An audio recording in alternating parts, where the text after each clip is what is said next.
just say first, my name's Sylvia Gruda.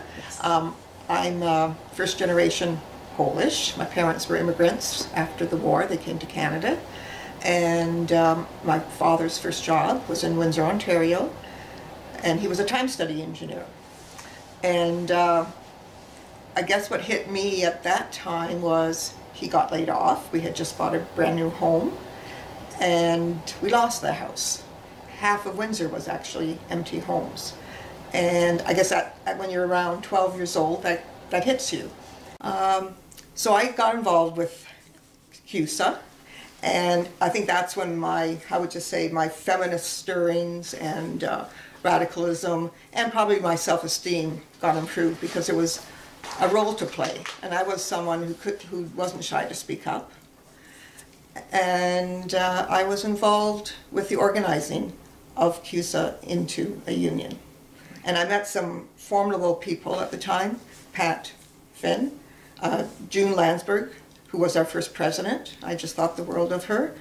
And yeah, some other good people. And we had a good time. But anyway, we did manage to get enough people to sign up. And we had good people on board at that time, on the executive. We had,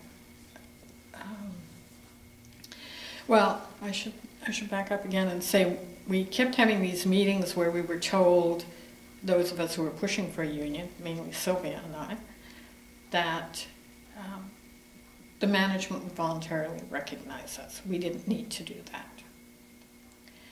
So I'd had enough at one point, and the president, June Landsberg, just happened to be away. So I dragged Sylvia and the other vice president, Larry Black, up to a room and said, okay, look, we've got to write a letter and ask for voluntary recognition. We were going around in circles here. They'll give it to us, but we never asked for it, so we can't do anything else because we haven't asked for it, but they give it to us if we ask for it, so let's just do it. And I got, oh, well, we can't do that. June's away. And I said, June won't care. I mean, we're going to get a letter back saying no, so let's get the letter back saying no.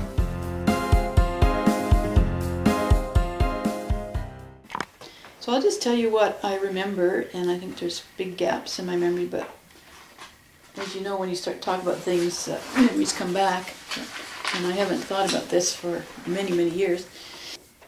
What I recall was that the main moving person was June Landsberg, and I don't know if she worked in purchasing. She was like administrative.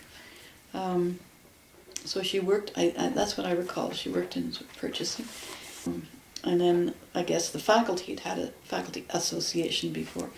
So the faculty, like in that period of time, a lot of faculties in Canadian universities were unionizing, and I don't know, Carleton wouldn't have been the first, but they were in that period.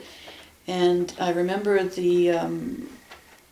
probably articulated by June and some of the others, that they were worried that as a staff association, now that the faculty and the librarians were unionized, that they would be just kind of squeezed out.